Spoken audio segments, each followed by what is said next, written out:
The barriers to our aliveness are often trauma. It inhibits the life-flowing energy inside of us. And I believe that what we're doing with somatics is learning to experience the full range of being alive. Bliss, joy, anger, sadness, grief, all of it. Pain and pleasure, both extremes, so that we're not just chasing that which is good and avoiding that which is bad. And somatics is the vehicle for us to get there. It's an all-encompassing approach that acknowledges our humanness and helps us to develop and cultivate that aliveness within. Welcome to the Stay Grounded podcast. I'm your host, Raj Jana, co-founder at Liberate, and it's my mission to help you become the most grounded, loving, and authentic version of yourself that you can be. Each week, I interview guests in the fields of mindset, spirituality, and emotional well-being. My brilliant guests share their tools, tips, and unique perspectives to help you develop the skills you need to show up for the people that matter most in your life. Now let's dive in. Yo. Hello, everyone, and welcome to this special episode of Stay Grounded with my friend, Will Rezin. So Will is the founder of Trauma and Somatics, which is a training program for practitioners, helping professionals, really anybody who wants to learn how to regulate their nervous systems, embody their body more, move through trauma, understand how and why they're wired the way they are so they can just live freer, more fulfilling lives.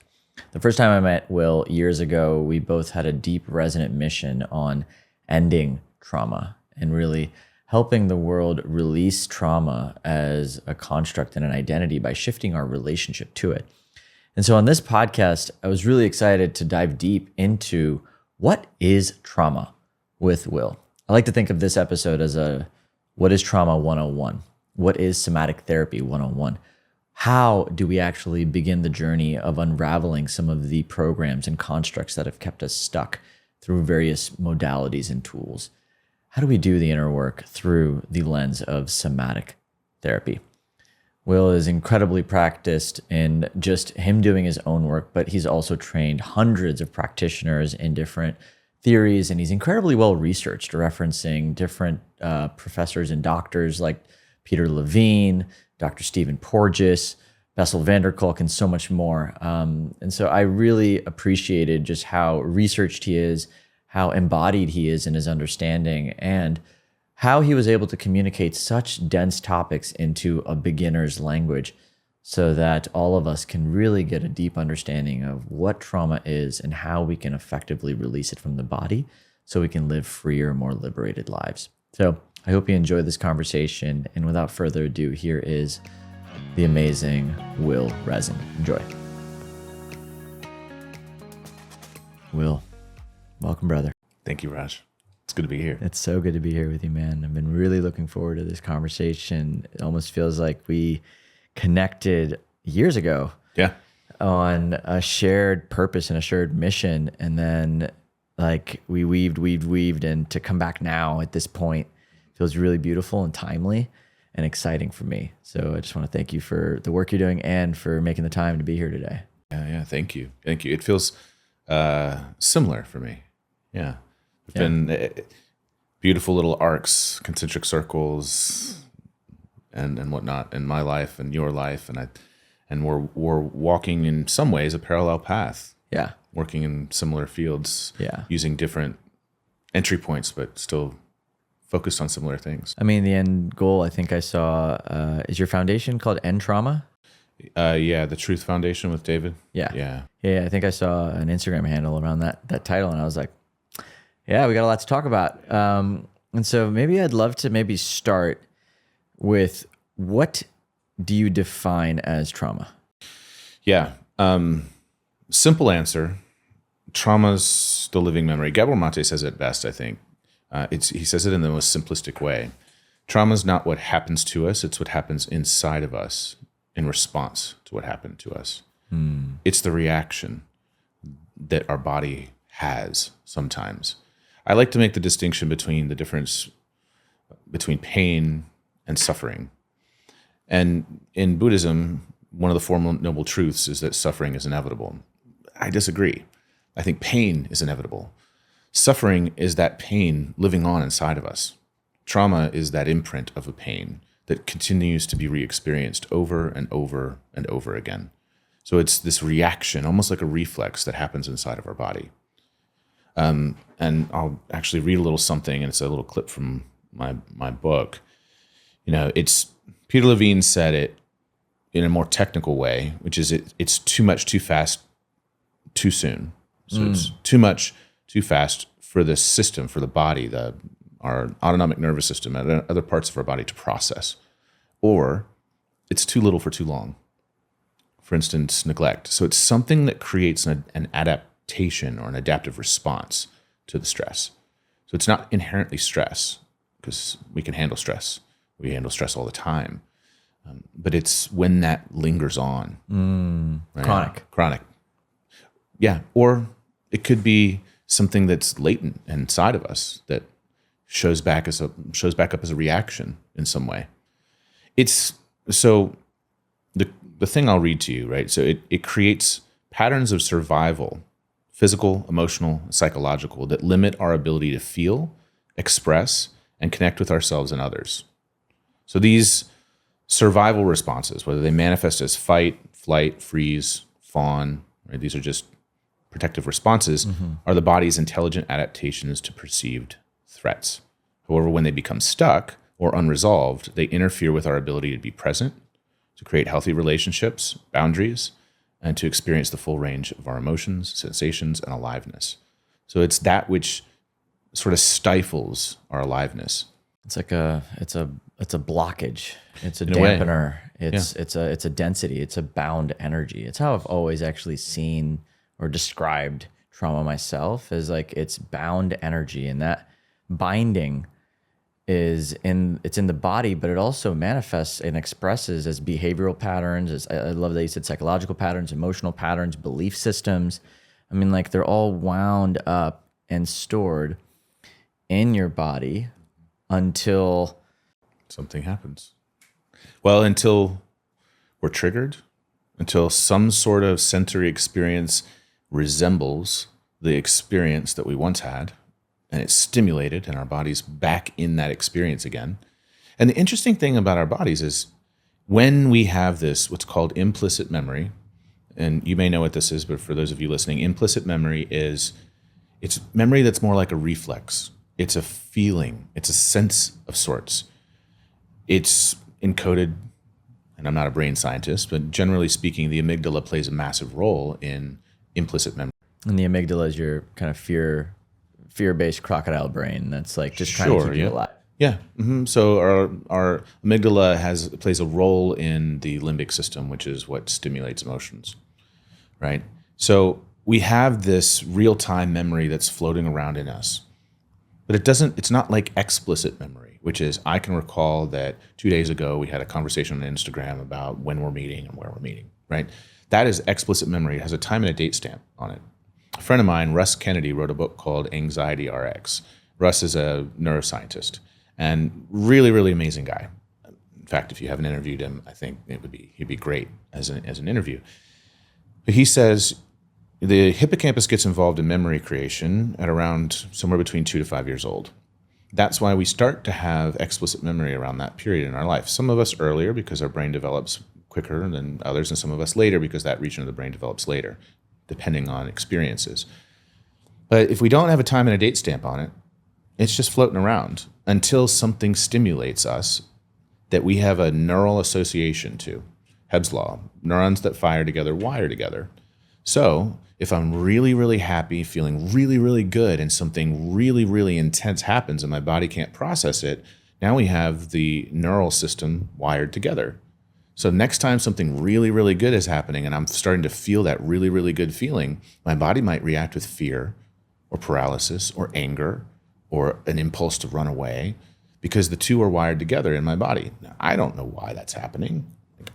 But the brain, the job of the left hemisphere of the brain is to assign meaning to these things. So we have this memory that's just sort of floating around until it gets triggered. It gets triggered. Our body reacts as though we're back in the moment. And then we assign a meaning to it, or we have thoughts that are created around it. And so trauma is that lingering on. It's the memory of sorts, but not in the I can recall it. Now, sometimes we recall parts of it, and we can remember like we're floating above ourselves, or we remember right before or right after, and there's a blockage of actual memory. But our body has this sensory memory. It has a sense of what went on.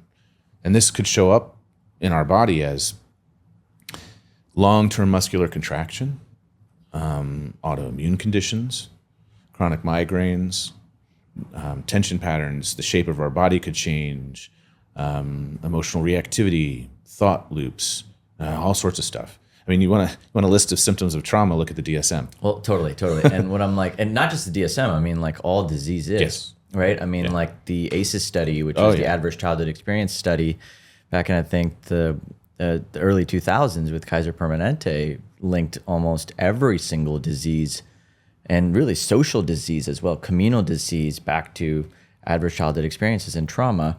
And what has been so fascinating about trauma, as I've learned to study it, is that it's not just the big T traumas that can contribute to these implicit memories. So can you speak to the role that the little T traumas, why do little T traumas matter as much as big T traumas?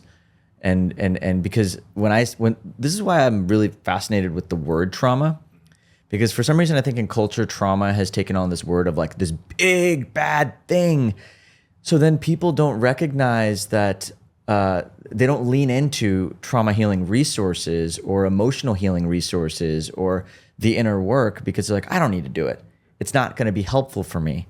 And that was the biggest aha for me when I first started down my path, was like, oh no, like I didn't have a crazy traumatic childhood. I have two loving parents, yet I was carrying so much little T trauma, and it was impacting my day to day with incredible crippling anxiety and negative thought loops and an inner critic. And so I'd love for you to speak to the implicit trauma, the little T traumas, and why they have an effect on the body in the same ways that a big T trauma might.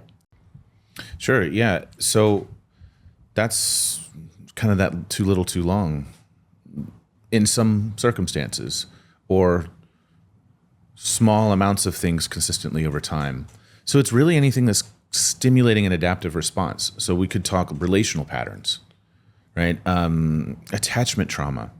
That's something that is generally not one acute moment. Now, it can be caused by acute moments, but it could also be real subtle moments of not getting our biological needs met. And social engagement is a biological need. So there are these little micro moments that, again, what we're talking about is the body's biological adaptive response.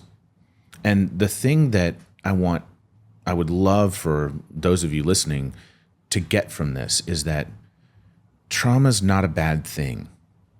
It's uncomfortable. It sucks to be living with the symptoms of this. It was a painful experience, or many sub-painful experiences over time.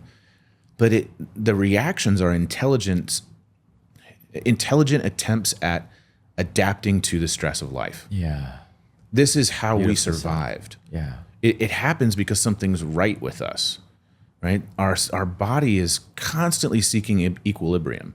If I said, let's stand up right now and stand on one foot, your body would know how to keep you upright.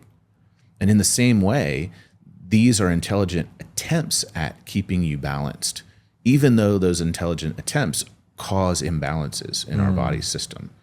We're just unaware of it. And I believe that our process of domestication is what is leading to symptoms being so prevalent right now, us not knowing how to work with ourselves. That, and in the Western world, at least I can speak from the States, I don't know culture well enough in other countries, we tend to favor thought or the mind with the assumption that our body can be split up into parts. And this leads us towards somatics, which is my field, because the body is one whole intricate system that's functioning in a larger intricate system. It's a living, breathing organism that's a part of a living, breathing ecosystem. And when something in the ecosystem is causing the organism to react in a certain way, it's an intelligent reaction to the ecosystem. We put a tree in the wrong environment for long enough, the tree has problems growing. or grows in really strange ways. We see this all over the place with the way a shape of a plant changes depending on the environmental stressors. We're no different. We're organic matter. We're growing in an environment that is interacting with us and causing some adaptive reactions and responses. So if I were to say this more simplistically and to sort of define somatics, it's our living wholeness. It's all the layers that are us. Now, the Greeks had this wonderful way of describing things. So trauma, for instance, was the wound. Soma is our living wholeness. Now, that is all the different dimensions of a human being. That's our thoughts, it's our emotions, it's our physical container. It's the sense of meaning, purpose, spirit. That's the greater animating force. It's really beautiful that you've actually defined somatics to include so many layers of the human experience. I was always under the impression that somatics was strictly related to the body. Yep. Where did that disconnect happen in culture? Is that a Raj thing, or because it almost feels like it's something that's widespread? Like when I think of somatic experiencing or somatic therapy, it comes back to a body-based therapy. And so I'm curious if you have any light you can shine on that. Well, somatic experiencing, Peter's work, really is about experiencing all the dimensions of our aliveness. And he splits it up into, in his book, In an Unspoken Voice, he talks about this. He has an acronym that he uses, and it's SIBAM, SIBAM. Sensations. These are these 5 dimensions of present moment awareness or experience. We have sensations. We have image, which is what he calls, it's more like impressions. So thoughts, imaginings, smell, memory of those things. Behavior, so it's all the impulses, it's all the movements, it's all the things that are happening in our body. Affect, emotional experience, and meaning. So meaning's included in there. These dimensions encompass us. And I think that in a way sort of encapsulates some of the elements of somatics. Soma has been used for years to refer to the body, right? And roughly translated, it means body. But what we know about the Greeks, and we put it into cultural context, these words had many layers of meaning. And so if we dig into the meaning of it, it's our living wholeness. Now, that happens because we are bodied. Stanley Kellerman is somebody who I really love his work, and he talks about us in this way that I've now adopted using this language. We are bodied humans, so bodied. Without being bodied, I'm not really living. I'm not connected to my aliveness. I'm disconnected or dissociated from it. But in order to even have a thought about spirituality or about consciousness, I have to first be bodied, right? So everything in our experience occurs through a bodily process.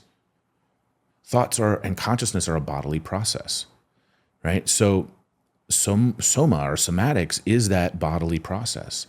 It's everything, right? And it's the interplay between us and the world around us. Wow, that's really profound. Yeah, I'm like remembering a dear friend of mine who's a beautiful meditation teacher, and he was always very much around, there's this culture of spirituality which is transcending the human experience. Let me go meet God. Let me go outside, go far out wide, see the visions, be there. But the truth of the matter is, if you don't befriend the body, you're bypassing the human experience, because in the body is all of the projection that you're experiencing. And so if you want to transform your life, truly, it has to be through the felt experience. And I'm curious if you can speak to, one, why do people transcend? Like, where does that come from, the desire to leave the body? Because if it's a bodily function, is there something that's preventing us from just coming home? Like, the more, and the reason I ask is, the more I've gone down my path, the more I'm starting to realize that, like, being in my body is actually a beautiful thing, and it's a cathartic thing, right? But I even had beliefs or things that were preventing me from being in my body. So is it a lack of safety? Is it I'm curious if you can speak to why are we so prone to just leaving the body when it doesn't hurt to feel. In fact, in many ways, it's pretty cathartic. I think the answer is complex, but I think the greatest piece is culture. We're not in a culture that encourages being bodied. And what does that mean? Does that mean being vulnerable? Does that mean being It means feeling. Yeah. And when I say feeling, that feeling has a lot of dimensions. So I'll define it maybe more clearly. Feeling being awareness of our sensory experience, awareness of our emotions, awareness of our instincts and impulses, awareness of our thinking. Right? Just awareness, self-awareness. It's not baked into our culture. In fact, it's quite the opposite. We glamorize people that can cut off their sense of feeling to do great things. And I put that in air quotes. But the doing of great things or great accomplishments with our body, many of them in the people that we admire, to take sports, for example, many of these people are so disconnected from their bodies because they have to be, because they're working it too hard, the way that they're working it. But there are tons of examples of people being able to work hard and do extraordinary things who are connected to their bodies. I also think that there is an aversion, quite naturally, to pain, but we don't have practices that train us to turn towards pain. Right? So when we can learn to feel pain, then we're not trying to avoid it. We're not developing practices and habits and culture that continue to keep us wanting to be out of our bodies. It's almost like and I love that in the beginning of this conversation you spoke about, pain is inevitable, suffering is a choice. I would even maybe reframe to, in my view, it's not necessarily a fear of feeling the pain, it's a fear of being stuck in the suffering. And we as a culture feel like there's so much of a perpetuation of suffering. It's like there's like a wallowing, I feel like a nature of suffering. And being stuck in suffering, when that doesn't have to be the true case. Like, you can actually revisit painful memories. You can actually get curious about what's happening in your body. You can actually be with the sensation without engaging in the suffering. Do you have any perspectives or tips around how to separate the two for people so that you can actually enter into this deep, beautiful world of aliveness without actually playing into the story? Yeah. Well, I think it's at least twofold, probably more than that. Layer one is we have to adopt a new mindset about being inside of ourselves. That new mindset will support us to be in contact with and feeling ourselves. But then two, we need to develop the skill so that we don't get lost in it. So you and I have had years of practice touching into and feeling and getting accustomed to what it feels like. But it's like exercise, and exercise is the best analogy for any sort of transformation on the planet, because our body functions in the same way in more nuanced detail, but in a similar way to exercise. So with exercise, if say I'm 100 pounds, carrying an extra 100 pounds overweight, mostly because I haven't been moving my body and practicing certain kinds of movements, it would be unrealistic for me to imagine that I could go out and I could run a 100K. It would be unrealistic for me to imagine that I could lift heavy weights right away. So what I would need to first do is adopt a new mindset in how I'm relating with this, and then my expectations about how much I can do and how often. So then I begin in small incremental steps to do a little bit, then a little bit more, then a little bit more, then a little bit more. I build support around myself. I change my habits and my lifestyle so that the people around me are encouraging and supporting this change that I'm making. Then gradually over time I get stronger, but it's not until I'm in it quite a ways, probably 6 months to a year, that I look back and now I see a huge difference. But day to day, I don't actually feel the difference. I have to put these things into practice. And the same thing goes with when we've lived a life where our family, our friends, and our culture discourages us from feeling or emoting or expressing or discussing the things that are happening and being present with things that are uncomfortable or hard and turning towards them instead of away from them. we gradually have to move in that direction, because a massive step in that direction would probably be, again, too much for us to do. And what happens oftentimes is people turn towards their body, but they turn towards the pain or the trauma, and they try to go all the way into it. And that going all the way into it overwhelms them, and they're back overwhelmed in the thing that was too much, and they can't handle it, and they don't have help. It recapitulates the wound. That's exactly it. And this is why, and this is something I figured we'd get into, and this is why catharsis is not the answer for healing. Although cathartic things occur sometimes on the way there, but catharsis can re-trigger a traumatic experience, which then causes a person to be reliving that trauma over and over and over again. And that ends up being too much, right? They're back in the too muchness, and their system can collapse. It can go into overdrive. There are all sorts of different things that can end up happening as a result of this. So this analogy that I used of exercise is a phenomenal analogy for us to adopt and for practitioners to adopt as part of what we teach in the training that I run. But Peter Levine does a phenomenal job of explaining this and why this is this way inside his book, In an Unspoken Voice. It's one of the best explanations of this.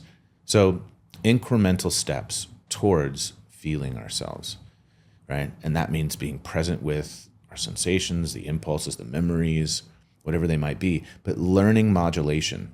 And again, we don't learn the skill, and unless we're trained to do it, our instinct will often lead us towards too much. And then we think, oh, I did the thing. I shook it off, right? TRE is a good example of this. Go shake and tremble the way the body might shake and tremble after stressful experiences. It's great if you've had a car accident. TRE is trauma release exercises? That's right. That's great if you've had a car accident where your body still has a tremble that it needs to shake out. But when it comes to, like, say, for instance, physical abuse, it's not the thing that we need. And maybe some trembling occurs while we're in the process of processing the somatic memory, but that's not what we're going for. And so there have been a lot of these models that have formed. Alexander Lowen's work, right, is another good example. Bioenergetics, Lowen and Reich both sort of had this idea that, if we bring that energy up to a climax and we shake and we tremble and we emote and we express and we have this catharsis, that we'll feel better. And yeah, we'll feel better for a little while because we're stimulating hormones and neurochemicals. But that doesn't resolve what's living on inside. It just gives us another Band-Aid. It's like going out and drinking alcohol or smoking weed or working out. I'm really curious about the root resolution, because it sounds like these are all great tools for releasing bound energy. But what do you actually consider as root transformation? Because I think you're touching on something that's really powerful. And catharsis is a moment of relief, but there seems to be something deeper that the trauma is bound to that doesn't get touched. In catharsis, what is that?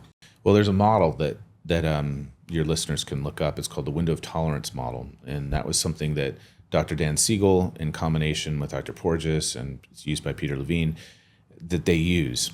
And this model highlights nervous system physiology, for instance, right? We have our sympathetic nervous system, which is that going force, the energizing part of us. We have the parasympathetic nervous system, which is our slowing down and our emergency brake. In any given moment, we have a certain amount of stimulus or activation that our body can handle before it starts to set off an alarm, right? Now, catharsis can sometimes take us up out of what we would normally be tolerating into the red zone, so to speak. And the red zone would be, oh no, danger, danger. Danger, danger, flood my body with self-protective hormones. Mobilize me because there's a threat. Now I'm re-experiencing. The mobilization causes a reaction that on the other side feels like relief, but really it's just, I'm exhausted. I just did all this work. Root resolution looks like learning the new skill, which is the skill I was sort of laying out. A little bit, then a little bit more, then a little bit more, then a little bit more. Root resolution is growing muscle tissue. That's the best analogy we could come up with. It's a little bit and then rest. A little bit more, then rest. Every time you do a little bit more, it feels the same as the first time. But you can tolerate more, and you can tolerate more, and you can tolerate more. And before you know it, you're able to tolerate the thing you couldn't tolerate. You're able to be present during the experience without it overloading your system or causing the self-protective alarm to go off. The thing about specifically really intense, like near-death experiences or anesthesia or medical trauma, the body had to shut itself down completely. So all of that sympathetic energy is undischarged, we could say. It's bound in the system. I think. And that's sort of what you were talking about, right? With this discharge of sorts. Yeah. But I don't think of, like, discharge is that sort of, it could be laughter, it could be tears, it could be trembling, it could be like breathing fast, it could be a heat, it could be cool, it could be all sorts of things, right? But that's not the end goal. The end goal is the system learning how to tolerate being with those experiences. I was going to say integration. Integration, that's exactly right. Integration is the actual goal. Yes. Right? So you have these opening experiences, you have these awakening experiences, you have these deepening experiences, you have these cathartic experiences, but the end intention is to get to a state of integration where you're not necessarily living in that state of catharsis at all times, but you're increasing your baseline of muscle tissue. I love that explanation because it's almost like you're increasing the body's capacity to hold more, which is in some ways resilience. And that resiliency then becomes the asset that allows you to go into deeper somatic terrains, into deeper traumatic memories, so you can continue creating the spaciousness to allow more of your aliveness and the aliveness that's dampened by all of these different traumatic memories. And so the integration in many ways, like, and I've found for myself, like, just, you know, after I have a big experience, a big cathartic release, the weeks after, there's a lot of insight. Mm-hmm. And there's a lot of awareness that's been uncovered through the body creating space. And so I'm very curious to actually also understand, like, what is your definition of integration? You know, for me, it is just this insight and being able to bring this insight into my life and make changes and allow it to sort of, it's almost like the insight is tied to this resiliency that's growing, because as I become more insightful about what's going on in my life, how my body works, as I get more educated, I tend to have more capacity. And so I'm very curious, like, would you add to that? Is there more of a definition you have around integration? I'm very interested in that. I'd say insight's a layer. Integration is when our automatic behavior changes without us thinking about it. So integration is when our automatic behavior changes without us thinking about it. Mm-hmm. So it is a downstream result from something that was done that seemingly is unrelated to the downstream result. We do some somatic practices that are seemingly benign. You have a less than cathartic experience. There's a little bit of activation. There's a little bit of settling. But then somehow, 2 weeks later, you're behaving differently, and you don't even notice that you're behaving differently until you self-reflect on it. There's sometimes no insight involved at all. There's sometimes a change in thinking that you're not even aware happened until you self-reflect on it and you notice it. The curiosity I have is the self-reflection it's what allows us to stick the landing. Because in some ways, like, when let's say I go 2 weeks without doing the thing, but then I look back and I'm like, wow, I've actually made a lot of changes. It's like, that's the realization that's like, okay, something's working. And now that belief in the process almost adds even more. It's like the placebo effect in many ways. Like, it's like we see the possibility, we believe in the possibility. Now the possibility ends up working faster, better, and encourages even deeper healing. Yeah. And insight is really important. Yeah. So I don't want it to sound like I'm suggesting it's not. It's the nuance that I'm pointing to here around integration is that it's this working at the level of the autonomic nervous system, the automatic nervous system. So when we change the automatic reactions our body has to things or to situations or to experiences, the natural byproduct of that is a change in thinking. The natural byproduct of that is a change in relationship patterns. The natural byproduct of that is so much change. So it's this more nuanced, subtle focus on actually helping the body to change itself instead of effortfully forcing the body to change by adopting a new pattern of thinking that has to change the body. The new pattern of thinking happens automatically. Now, insight's important, and for us to catch it and go, oh my God, I'm so different. That reinstills it in a way. It solidifies it, to your point. So, oh my gosh, yeah, I'm changing. I'm different. That is essential to helping to support the change, so that we're not adopting new thinking patterns that then redirect us back into it. Yeah. And a lot of things can be caused by thinking patterns. We call it a somatosensory feedback loop. Shame is a good example of this. Shame is only useful or like evolutionarily speaking in small, narrow windows of context where it keeps us from causing harm in social dynamics. It's a really quick correction, emotional reactive correction inside of us. Shame beyond that is caused by thinking patterns. It is a judgmental thought loop that then creates a physiological reaction, which then creates more thought loops, which then creates more body reaction. So we're in this loop of sorts. That's one of the unique places where we have to work the thought process, because it's stimulating the body reaction. So yeah, I digress on that. No, it's beautiful. Yeah. Actually, I'd love to actually expand on some other emotions, because I think that even the awareness that shame has utility in certain contexts allows us to, at least me, it gives me the permission to not judge myself when I'm in shame. Because there's some interesting thought loops that happen when I start to get judgmental or shameful. Like I shame myself and then I judge myself for shaming myself, and then I go into this self-deprecating cycle. But if I just understand that shame has a purpose, I'm not going to do that. It's like, what do you think the perspective of anger does? I'd love to maybe touch on anger, and then what's another shadow emotion that we tend to not want to feel? Maybe grief or sadness. Yeah. Sadness, grief. Grief is a really tricky animal too, because it's a combination of lots of different things. Let's start with anger. I think of anger as a natural self-protective response. So situationally it'll be different for everybody. What's causing it? What's it about? What's the reaction about? Let's just take a relational thing, for example. Anger is often an attempt to protect ourselves from something or to get some need met. So there's this intelligence, right? From a nervous system perspective, it's our fight or our flight response. And that comes because of a perception of threat of some kind. I need to protect myself. I need to get away from a threat. So there's this mobilizing energy. Well, that's really useful if we're hunter-gatherers or we're in some sort of situation where we need to keep our body safe or get away from some sort of threat. It's not useful when we're getting ready to get on stage and speak in front of a whole lot of people. Yeah. But our body still responds as if like we have not adapted as quickly as technology has. Where does the perception of threat come from? And like, how does that get entrained into the body? It's a good question. Probably more of a nuanced answer than we could answer here. But when I say perception of threat, I don't mean cognitive.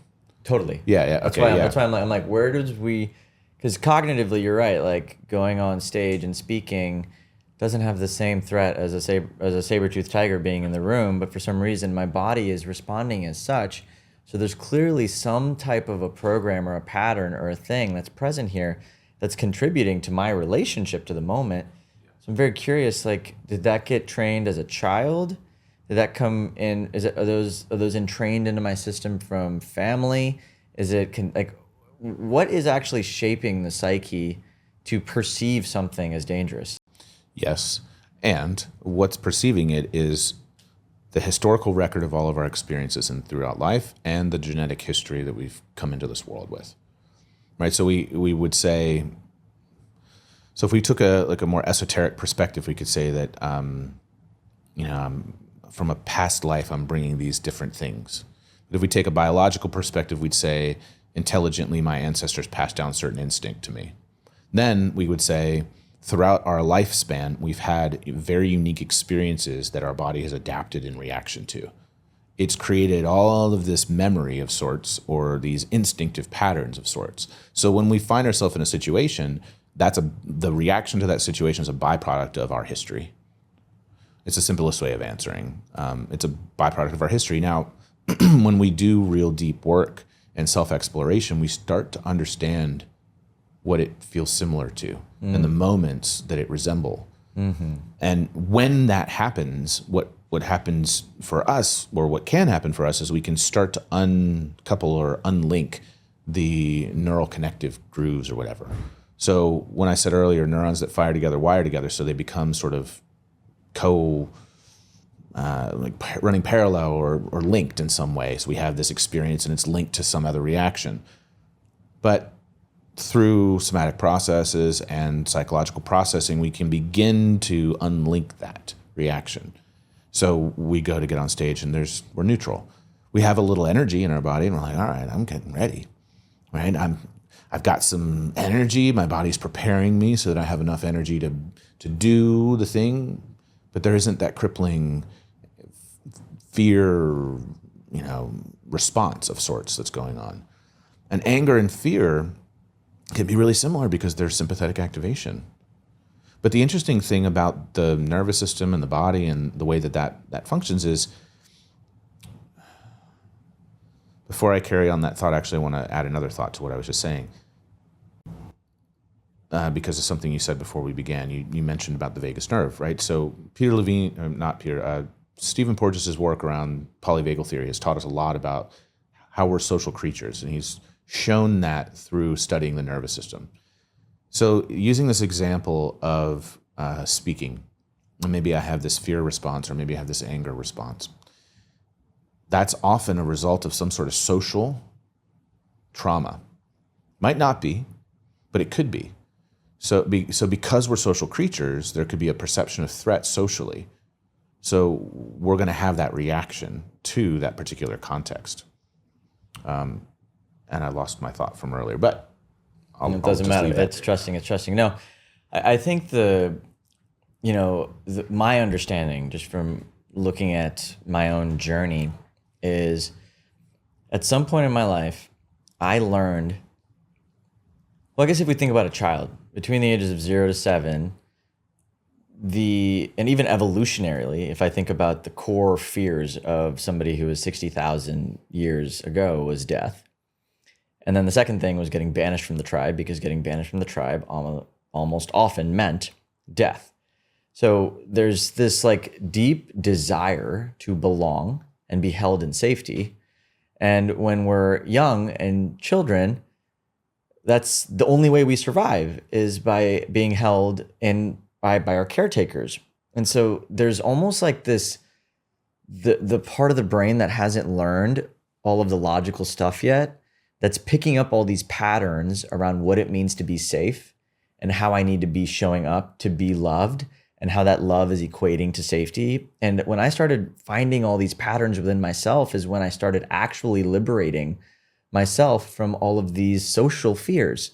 The social fears of needing to be perceived a certain way, or the social fears of needing to send the right text because I thought it was going to lead to something or not.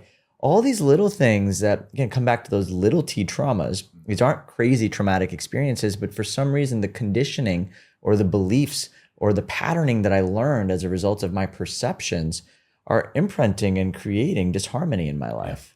Yeah. It's really quite interesting how culture over the past however many hundreds or thousands of years has influenced our perception of ourselves. We tend to not think of ourselves as biological matter, as animals. We tend to think of ourselves as spirit, or as some sort of something created by a creator. Now, I'm not making any judgment about that particular thinking and belief structure. But what I mean to say is, or to point to, is the way that has influenced our self-perception. Totally. It has clouded our ability to see that we are animals. We are a part of an ecosystem or an ecology of other animals. And we think of ourselves as though we're not. That's the problem. It is a huge problem. It's the mass. It's what I feel is creating the disconnection that's leading to everything: the exploitation of resources, the disconnection from our bodies and health, the chronic health epidemic. Everything is coming from us not remembering that we are biological beings living in nature that need all of the biological havings, like whether it's connection or love, and the humility The humility of being human is forgotten in so many ways by an ego that tends to think we're indestructible. And then we act in indestructible ways. Yeah, exactly. And then we have expectations of our bodies and of ourselves that are unrealistic. Mm-hmm. And now in modern times, we often think about ourselves as though we're machines. Mm-hmm. This association with the body, as though it's the biological process that could somehow be emulated by a machine, or we could emulate machines. Do you know Adrian Grenier? Not personally, but I've watched The Entourage. Yeah. Adrian has, and I don't know a lot about his project, but he calls it Earth Speed. And I think he did a documentary about it. And I love how he put into words this concept. And I've sort of, I'm mentioning him here because I draw this concept from things that I've heard him say. We try to move at the speed of technology, but it is not natural to us. When we move at the speed of nature, we move so much slower. And we forget that our systems need that to process, to really be present with another. And to be present with ourselves in the process, we actually need to move a lot slower than we often move. And it doesn't mean our speed is less. It means that our awareness moves slower, right? My awareness is with me. If it's with me, it requires me to be present. To be present, I can't be thinking about a million things, and my consciousness can't be somewhere else. It needs to be here. And so somatics and this whole field is about coming home. It's about being bodied. It's about being with ourselves moment to moment, and then being with others moment to moment. And so when we're social creatures, it's a biological imperative. We need it. And for me to be really present with you, I can only do that to the degree that I can be present with myself. And that's sort of a cliche thing that's said these days. But it really, in reality, as I can feel myself, I can be interrelating and interdependent with others. And that's what we need as a species to heal, to survive long term. And I think we instinctively knew that many, many, many years ago. But that's just me having some sort of hope that maybe at one point in the past we knew this. I don't know that we did. But I believe that's the solution to most of our problems. Oh my God, it's the apex problem of our species, is being disconnected from ourselves, which then creates disconnection from others, which creates disconnection from God, everything. I mean, whatever you want to call life. And it is one of the most, I feel like that's why we're here, and that's why we're having this conversation. In fact, like this conversation 4 years ago would have landed very differently. And I think there's something about the times we're living in right now where people are becoming more and more aware of the role that their trauma, their past, their relationship to suffering and pain is having on their existence. And we're becoming more and more aware that we can liberate ourselves from these parts, these aspects, these feelings, these belief systems that are preventing harmony. And the only ingredient that's required to do that, or at least the beginning ingredient, is courage. It's courage and curiosity and compassion. And when we start to recognize that these holistic traits and these qualities are things that can be nurtured just like a muscle, it changes the way we live our lives. And it gives us a whole new platform for being in this world, in this body, feeling all of it and the gift that it is to be alive. And remembering that gift, I think, is the most spiritual thing we could be doing. I come back to the transcending versus befriending. The desire to transcend the body is not spiritual. Spirituality is found through the body, through the embodiment, and then from there connecting to others. So I'm so in resonance with everything you're saying. Beautifully said, man. Yeah, ancient philosophy would say chop wood, carry water. Anthony DeMello would say, before enlightenment, I used to be depressed. After enlightenment, I'm still depressed. But who cares? It's not that suddenly we're different.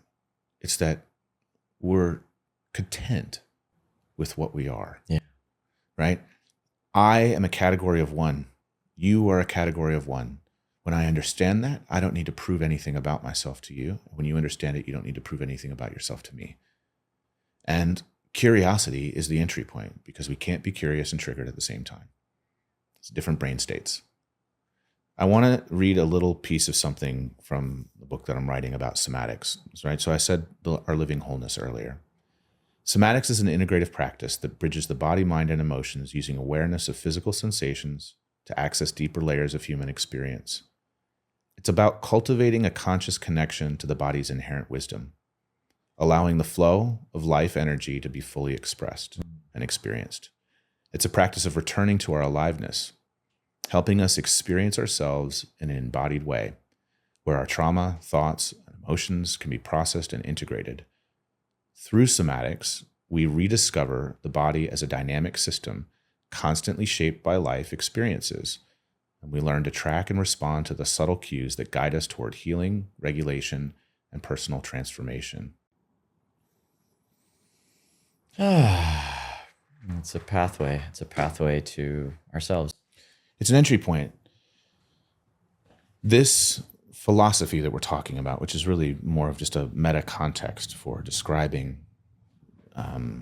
us, is embedded in ancient Eastern culture. It's embedded in the culture of the way that they perceived humans. And the pathway to healing and integration that we've been talking about today revolves around practices of self-awareness that involve observing and being with ourselves without forcing or constricting around. So without agenda, I watch and I'm with myself. And at moments, I direct myself away from the too muchness and back here to the present, staying present with my experiences so they don't take me out of this moment.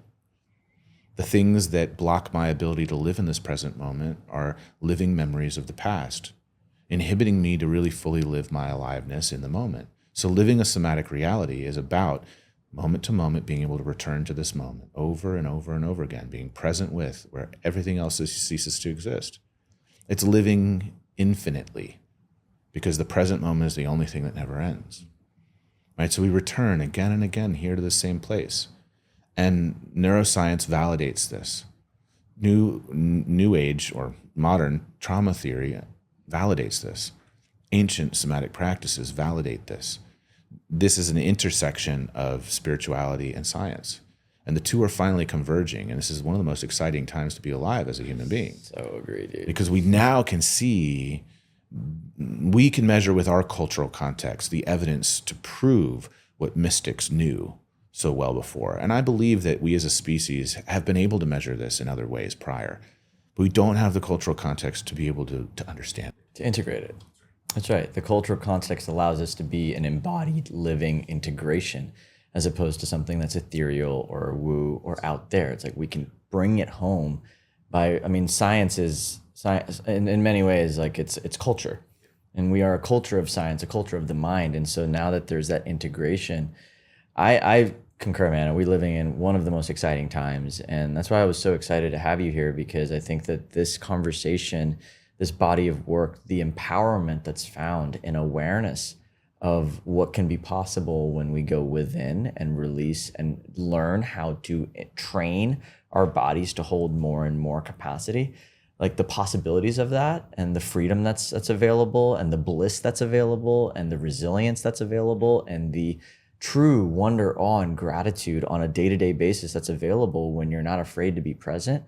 Like the more we can really paint the picture of that and show people that this is a real possibility, that you can get to a place of true ecstatic bliss in your lifetime and not that much time if you focus on the right aspects, is just so inspiring. And so I just want to thank you again, brother, for being here, for sharing your heart, for sharing your work. Can you speak a little bit about trauma and somatics? For anybody who we have a lot of practitioners that listen to the show, and there's also obviously tons of people that are looking for resources. And so I'd love to, anything you can share to them if they want to reach you, follow, or even engage with any of your practitioners. I'd love to. I have 3 quotes that I want to share, which will point us towards the company that I run and the trainings that we have to offer. And the first quote speaking to resilience, and it's a quote from Moshe Feldenkrais, and he says, health is measured by the amount of shock an individual can take without their normal way of life being compromised. Health is measured by the amount of shock an individual can take without their normal way of life being compromised. Resilience is the ability to have shocking experiences without it destabilizing us in our life. That requires training, just like muscle building requires training. I can't run a marathon without training. We can train our nervous system, we can train our emotional systems, we can train our thinking processes in the same way that we can train our physical tissues, right? So that's part one. Part two, Joseph Campbell says, he says people say that what we're seeking is a meaning for life, but I don't think that's what we're actually seeking. I think that what we're seeking is an experience of being alive and all of that rapturous goodness of being alive. And I'm paraphrasing that quote because I don't remember it in all of its detail. But the barriers to our aliveness are often trauma. It inhibits the life-flowing energy inside of us. And Anthony DeMello shared a Sufi quote, when the eye is unobstructed, the result is sight. When the ear is unobstructed, the result is hearing. When the nose is unobstructed, the result is smell, and the mouth, the result is taste. When the mind is unobstructed, the result is wisdom, and when the heart is unobstructed, the result is love. And I believe that what we're doing with somatics is learning to experience the full range of being alive. Bliss, joy, anger, sadness, grief, all of it. Pain and pleasure, both extremes, so that we're not just chasing that which is good and avoiding that which is bad. And somatics is the vehicle for us to get there. It's an all-encompassing approach that acknowledges our humanness and helps us to develop and cultivate that aliveness within. And so Trauma and Somatics, in its initial form 4 years ago when we created this training, was a training that provided trauma theory education and somatic practices for practitioners. And specifically, we designed it for coaches in the beginning, but it broadened really quickly to include all helping professionals. And so it's a deep dive into understanding what trauma is, learning how to track the autonomic nervous system, polyvagal theory, brief touch in on different psychological theories and attachment theory, and then basic somatic practices to work with modulating moments of too muchness, to keep, to help practitioners work within their scope, but also support their clients without going into the red. And then as the company's been growing over the past few years, we just created a new program called Attachment and Somatics. We believe that relationships are foundational. They're fundamental to our needs as human beings. We believe that some of our core needs are safety, dignity, and belonging. The Strozzi Institute talks about this. Richard Strozzi Heckler talks about this, and so did Stanley Kellerman, who was one of Richard Strozzi Heckler's teachers. So the safety, dignity, and belonging come back to safety. Safety is generally that foundational piece, right? But that is an interdependence that's necessary for our survival. And so because we're such relational creatures, we created a training to teach application of somatic practices in relational contexts. And it's immersive, and it goes into a lot more deeper processing for the individuals that are joining, but it's entirely developed for practitioners as well. Amazing. So we have these two different trainings. They're both 3 months long. They're both about 36 hours or so of material. It is asynchronously delivered educational material. We used a scaffolding approach inspired by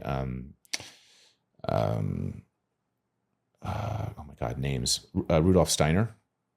So Steiner's approach to education, we believe that one of his approach is probably one of the best. So we layer in the learning with experiential activities and exercises. Cool. Yeah. So they're learning through doing. That's right. The process is learning through doing the entire way. Cool. And is there an ability for people who don't want to become practitioners to work with any of these practitioners? How do you do that?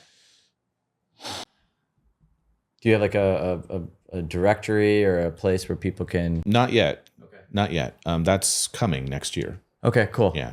Cool. And how many coaches do you have in your network who have gone through this training? We're nearing 400 who've gone through the training. Amazing. Okay, cool. And they're all over the world. They're all over the world. Cool. Well, whenever that directory is live, let us know and we can make that available. I know there's people all over the world that are tuning into the show, and so anything else? Well, I was just going to say one more thing. The training is not only for practitioners. While we've designed it for practitioners, any human being that wants to better understand what it is to be a human and what it is to be alive and how to work with your body. We've had parents come through, teachers come through. If you're a human and you want to know what it is to be a human that's alive, you can come through this and gain incredible benefit from being a part of it. Amazing. But yes, soon to come, there'll be a way that you can have access to the particular names of the practitioners that are all over the world. Amazing. And we're developing that in greater ways. Okay, amazing. Well, thank you so much, brother, for being here. I have one last question for you. In the midst of everything you're doing, everywhere you've been and everywhere you're going, how do you stay grounded? But more importantly and curiously, what's a practice or a thing you've done every day to become a more grounded human being over time? Yeah, I'll leave with this practice. It's called a soma check-in. So those of you that are listening, pausing what you're doing, and you and I can do this together. So as we're here right now, just checking in with your body, not changing it, noticing if as you get ready to notice yourself, you suddenly take a breath and shift your weight, seeing if you can avoid doing that, and just observe how your body is right now. And then say aloud or turn to a person near you this sentence stem, which I'm going to give you. In my body, I notice, fill in the blank with a sensation, and I'm experiencing, fill in the blank with an emotion. So that looks like this. In my body, I'm noticing warmth and cool, tingling, and I'm experiencing joy, sadness. So I'm listing two things, which is more of a complex layer. And I want to provide some context around this activity. I do this daily, hundreds of times a day, just noticing myself. You can adapt this for your needs, but in the beginning, I encourage you to do it exactly as I've given it to you, using exactly the same words. And the reason we use these words is that when we talk about what happens inside of ourselves, we confuse feelings, the word feelings, with thoughts, emotions, and sensations. More times than not, most people say, I feel, and they follow up with an interpretation about something that's going on. They don't talk about their internal experience. They talk about their perception of their internal experience or what they think is happening between them and another. By saying notice, it's an objective word that's not visual, auditory, or kinesthetic. And when we say experience, it's a similar word. It's objective. So in my body, I notice sensation, and I'm experiencing emotion. And intentionally leave out any meaning. And this, we call it the soma check-in because it's a check-in. What's going on inside? And it's training ourselves to notice our sensory experience and our emotional experience at any point throughout the day. Wow. That's beautiful, brother. Thank you for sharing that very tangible tip. And I appreciate the reminder that it's a daily vitamin and it's 100 times a day vitamin, because ultimately you're training your awareness and you're training yourself to just be with more of you. So it's a beautiful thing. And I have one more thing to add. For those of you that are listening, I'd love to provide you with a gift. And that would be a journal that we created for you to practice noticing yourself. We call it our Meet Your Nervous System journal. Oh, cool. And a meditation that guides you to notice your sensory experience in your body. And so I'll provide you with a link and we can put it in the show notes. That sounds great. Thank you so much. But everybody, that's a wrap for this week's episode of Stay Grounded. I'm your host, Raj. This is your new friend, Will. And from us, stay grounded. We'll talk soon. Thanks for tuning into this week's episode of Stay Grounded. No matter where you're from or what you're going through, I hope it helps you remember just how incredible you are and have always been. If you're on a path of emotional healing or self-discovery and would like to learn how Liberate can support your journey, head to www.rajjana.com/liberate. That is LIBER8 to learn more about our current group programs and one-on-one offerings. I love you guys, and I'll see you next week.